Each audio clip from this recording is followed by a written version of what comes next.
Assalamualaikum warahmatullahi wabarakatuh. Alhamdulillah, puji syukur kehadiran Allah Subhanahu wa taala yang mana berkat taufik dan hidayahnya kita bisa berjumpa dalam perkuliahan hari ini, yaitu apresiasi drama ya. Oleh saya sendiri Al-Babur Rahim MPD selaku pengampu mata kuliah apresiasi drama. Dan ini adalah di Fakultas Tarbiyah ya, di Prodi Tadris Bahasa Indonesia semester 5 IAIN Madura.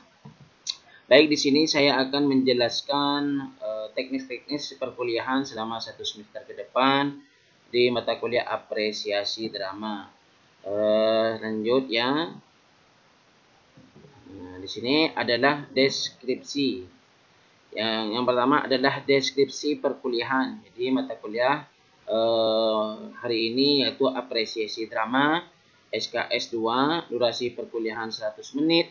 Jam perkuliahan di sini hari Rabu jam 1 sampai jam setengah 3 kelas A. Hari Rabu jam 3 sampai jam setengah 5 kelas B.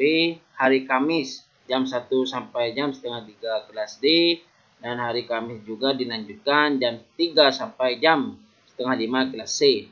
Ruang perkuliahan yaitu ruang 8 ya, dengan dosen pengampu yaitu Al-Babur Rahim MPD. Selanjutnya di sini teknis perkuliahan. Jadi teknis perkuliahan di sini sekarang pertemuannya 16 kali pertemuan, baik itu secara TMT dan PJJ ya. TMT itu tatap muka terbatas atau luring, dan PJJ itu pembelajaran jarak jauh atau daring. Di sini sekarang mungkin kita sudah tahu bahwa sekarang pembelajaran atau perkuliahan untuk semester ini TMT dan PJJ. Jadi di sini untuk pertemuan ada 14 kali pertemuan ya secara TMT dan PJJ, baik itu teori dan prakteknya. Nanti akan saya jelaskan ini. 1 kali UTS di pertemuan ke-8 dan 1 kali UAS pertemuan ke-16. Ini sudah biasa, mungkin kalian sudah memahami. Di sini ada teori dan praktek pementasan drama. Karena ini adalah membahas tentang drama, jadi bukan hanya teori saja, nanti kita bisa praktek ya. Teman-teman bisa praktek bagaimana pementasan drama. Jadi itu. Selanjutnya di sini kehadiran mahasiswa. Ini penting ya. Karena sekarang adalah TMT dan PJJ, jadi penting ini untuk memastikan kehadiran mahasiswa baik itu secara luring ataupun daring. Yang pertama, mahasiswa maksimal hadir 14 kali pertemuan teori dan praktek 2 kali. Jadi kalau masuk semua 100% 16 kali pertemuan. Terus di sini perlu diketahui mahasiswa dapat mengikuti UTS dan UAS apabila kehadiran mencapai 75% pertemuan secara TMT ataupun PJJ. Jadi saya harap ini semuanya paling tidak minimal 75% ya kehadiran. Saya harap seperti itu. Jadi kalau banyak, nanti kalau tidak masuk silakan izin ya. Jadi seperti itu. Jangan kalau sudah UAS baru izin, Pak saya tidak punya paket dulu Pak saya seperti ini. Nah, jadi mohon komunikasinya yang baik ya. Jadi itu. Selanjutnya di sini di bawah 75% mahasiswa tidak berhak mengikuti UAS atau UTS.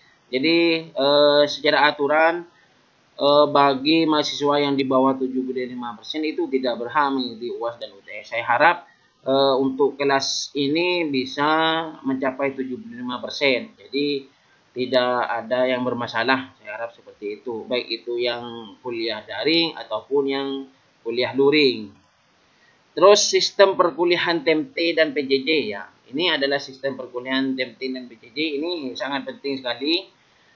Yang pertama di sini pembelajaran dilakukan secara TMT luring dan PJJ atau daring ya. Jadi saya harap kalian sudah memahami TMT itu tatap muka terbatas ya. Terus di sini TMT akan dimulai pada pertemuan ketiga dengan ketentuan sebagai berikut ya. Jadi TMT ini pertemuan ketiga. Untuk pertemuan kedua masih daring, masih PJJ ya begitu. Karena untuk semester 5 itu TMT sudah dimulai pada pertemuan ketiga. Untuk pertemuan 1 dan 2 masih daring.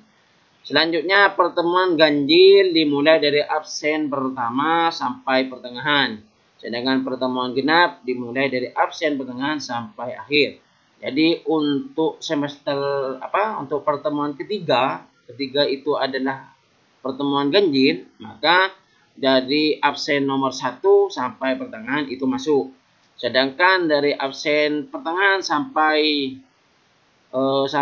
akhir, nah, itu PJJ daring online ya, bukan tidak masuk tapi online ya. Bagaimana onlinenya? Di e-learning. Nah, itu. Jadi seperti itu, mohon diperhatikan ini ya. Jadi misalkan mahasiswa 40 ya, mahasiswa 40, jadi 1 sampai 20 itu TMT, sisanya dari 21 sampai 40 itu PJJ. Dan pertemuan berikutnya yang 21 sampai 40 itu TMT atau luring, maka yang 1 sampai 20 itu PJJ. Mungkin itu ya, mungkin ini sudah kalian pahami. Saya lanjutnya, di sini kehadiran mahasiswa secara TMT dibuktikan hadir di kelas. Ya, jadi yang sudah TMT itu silakan hadir di kelas. Saya akan di sini saya akan absen ya. Siapa saja yang hadir untuk yang TMT. Jadi sudah 1 sampai 20, nah itu saya akan absen untuk yang di kelas. Sedangkan kehadiran mahasiswa yang PJJ nanti akan dibuktikan dengan online di aplikasi e-learning ya, sesuai jam kuliah.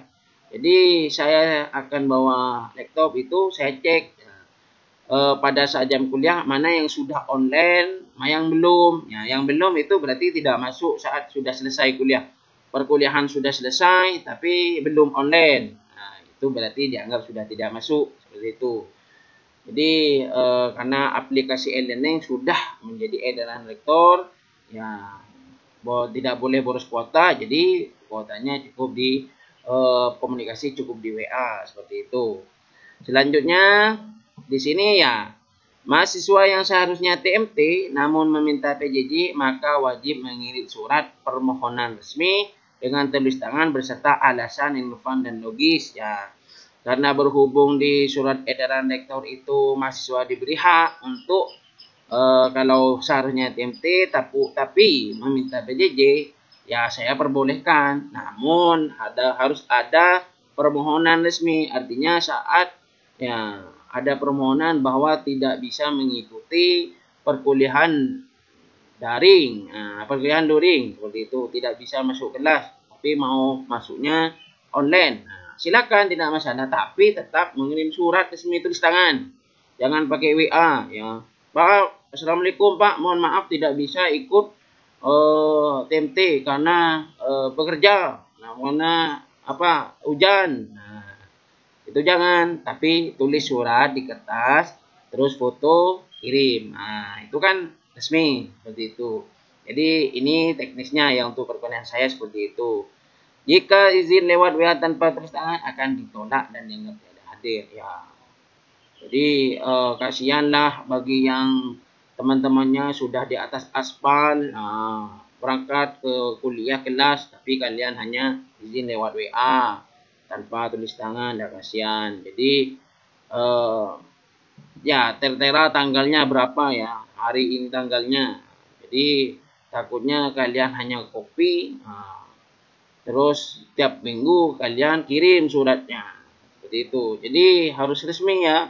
Ketika kalian TMT. Beda kalau sudah memang PJJ.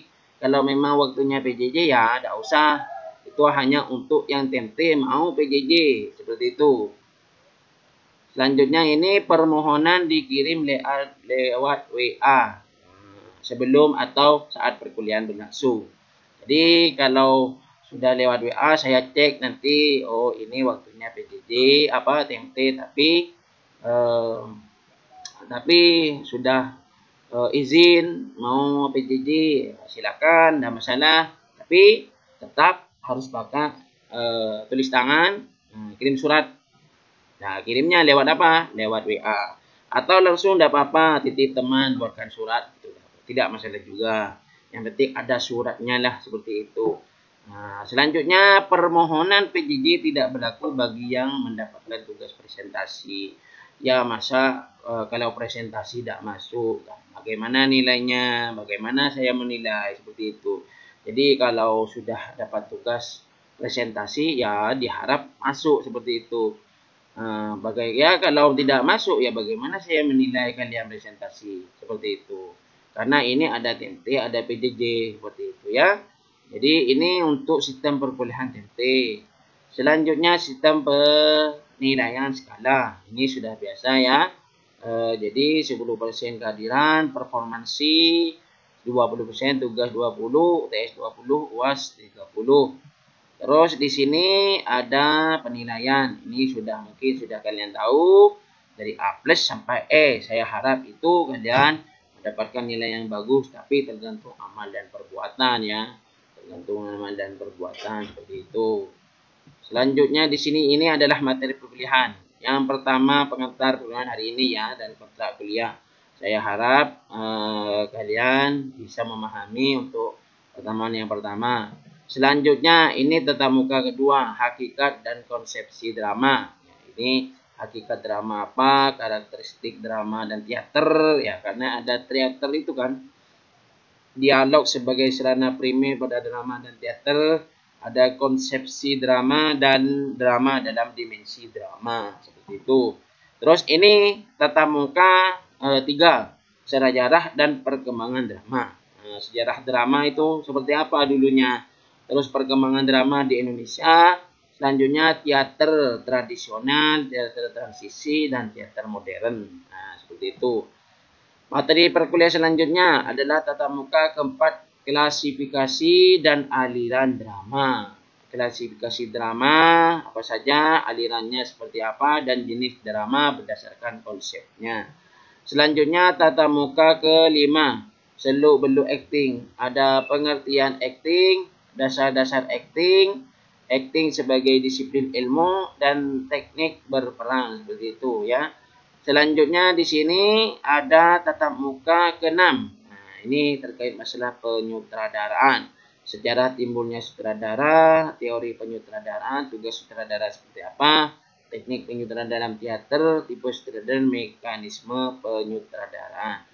Tatap muka ke-7 ini adalah pementasan drama. Persiapan untuk pementasan drama, proses pementasan, unsur-unsur pementasan drama, dan evaluasi pementasan drama. Di sini ada tatap muka ke-8 yaitu UTS ya. Selanjutnya materi perkuliahan tatap muka ke-9. Ini sudah pementasan, setelah UTS sudah pementasan secara kelompok ya. Ini untuk kelompok 1 tatap muka ke-9, tatap muka ke-10 pementasan drama untuk kelompok 2. Terus tatap muka 11 pementasan drama untuk kelompok 3. Selanjutnya tatap muka ke-12 pertemuan drama untuk kelompok 4. Tatap muka ke-13 untuk kelompok 5. Dan tatap muka ke-16 kelompok 6. Jadi ada 6 kelompok ya, seperti itu. Terus untuk tatap muka ke-15 evaluasi perkuliahan. Jadi selama 1 semester seperti apa kalian itu ya. Terus untuk tatap muka ke-16 ujian UAS. Selanjutnya di sini ini adalah daftar referensi ya. Ini adalah daftar referensi, silakan bisa kalian cari. Mungkin ada di perpus, ada juga di toko buku, ada juga di e-learning, e-book ya, e-book ataupun pakai jurnal, tidak masalah, silakan dicari. Nah, seperti itu. Terus ketentuan makalah. Makalah dilakukan oleh 6 kelompok ya. Jadi untuk tatap muka langsung, tatap muka 6 kelompok makalah dan juga 6 kelompok praktek ya. Bis. Sini penentuan kelompok dipasrahkan kepada koordinator kelas ya. Silakan koordinator kelas bagaimana membuat kelompok, tapi tetap berdasarkan kelompok kelas ganjil dan kelompok kelas genap. Ya, bisa berdasarkan kelompok makalah. Di sini ya. Jadi di sini misalkan kelompok 1 kelompok ganjil ya, yang ganjil. Jadi di sini yang ganjil itu kan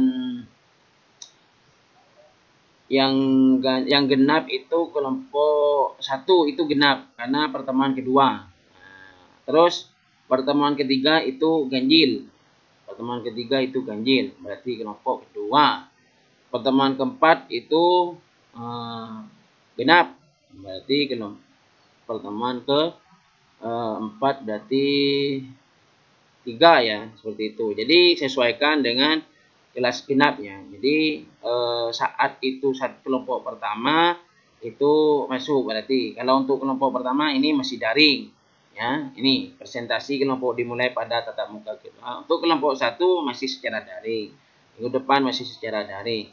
Tapi untuk kelompok 2 kan kelompok 2 itu masuk pada 3, kelompok 3 ya, berarti secara luring, berarti presentasi di kelas dan juga filenya dikirim ke grup ya. Jadi yang PJJ itu bisa baca juga. Seperti itu. Terus presentasi kelompok 2 sampai 6 secara luring berdasarkan kelas ganjil genap. Selanjutnya referensi makalah itu bisa berasal dari buku, jurnal dan referensi lainnya yang dapat dipertanggungjawabkan. Ya, jangan blogspot, ya maksudnya WordPress seperti itu. Jadi kalau jurnal, terus skripsi, tesis, buku dan lain sebagainya itu silahkan, tidak masalah. Karena itu sudah bisa dipertanggungjawabkan. Selanjutnya di sini makalah disusun dalam bentuk file dan cetaknya.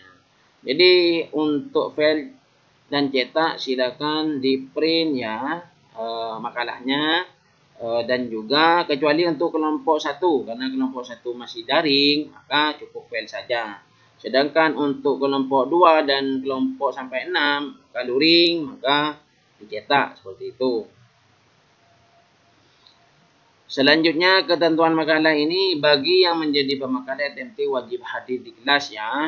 Jadi saya harap yang pemakalah itu wajib hadir di kelas. Nah, kenapa? Karena akan saya nilai presentasinya seperti apa. Nah, seperti itu.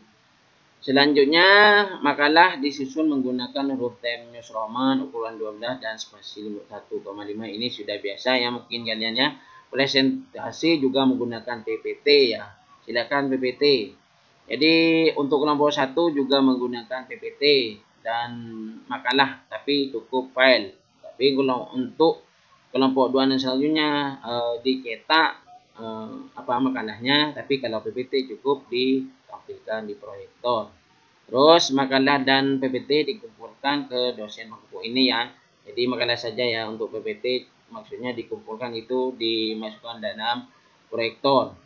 Hindari plagiarisme. Teknis diskusi akan dijelaskan lebih lanjut sebelum presentasi nanti. Itu. Terus ketentuan pementasan drama. Nah, ini untuk pementasan. Pementasan drama dilakukan oleh 6 kelompok. Bisa berdasarkan kelompok makalah. Jadi yang sudah satu kelompok saat makalah presentasi itu bisa menjadi kelompok pementasan. Nah, itu. Bisa diubah, tidak masalah, tergantung dari koordinatornya, terserah. Yang penting harus menyesuaikan ganjil genapnya. Tuh. Karena ini sudah saya sesuaikan dengan ganjil genap. Terus pementasan drama dilakukan di luar kelas sesuai dengan materi yang telah diberikan. Maksudnya di sini kalian membuat film pendek ya. Di pementasannya. Jadi saya tidak membuat kalian mementas drama di atas panggung.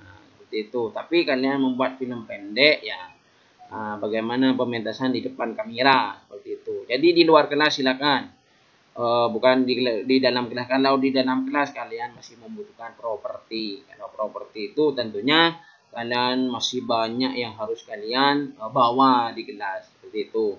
Tentunya yang PJJ itu tidak akan bisa melihat menonton hasil pementasan kalian.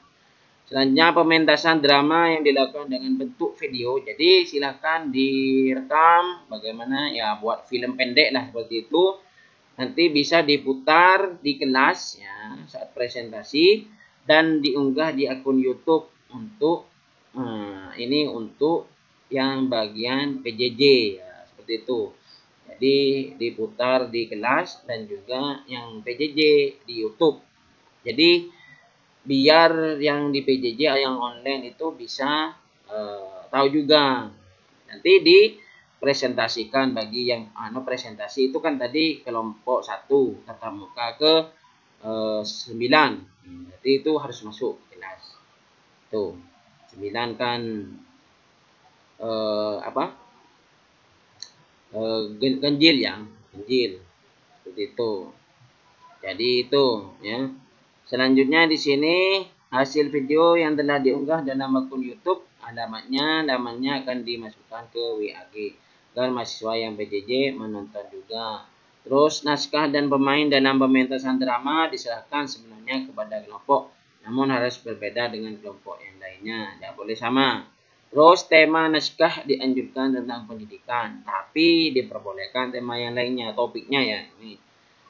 Terus buatlah sebuah PPT untuk dipresentasikan. Ya. Bisa dari persiapan sebelum pementasan itu seperti apa. Ya. Berikan foto. Proses pementasan drama. Apa saja prosesnya yang kalian lakukan. Hambatannya seperti apa. Nanti anggota kelompok TMT wajib hadir. Ya. Ini wajib hadir. Selanjutnya kelompok yang lain akan memberikan komentar, saran, dan kritik sesuai ganjil genap.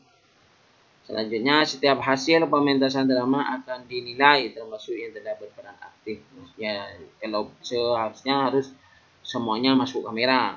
Jadi akan tahu siapa yang bisa berdrama, berakting di depan kamera. Selanjutnya, hal yang belum jelas nanti bisa kalian tanyakan.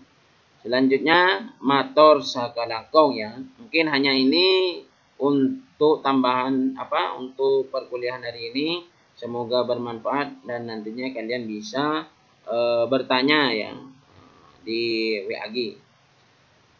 Mungkin saya akhiri untuk perkuliahan hari ini untuk pemaparan materi untuk yang pertama review kuliah. Mungkin bisa ditanyakan. Saya akhiri dulu, kurang lebihnya mohon maaf. Wassalamualaikum warahmatullahi wabarakatuh.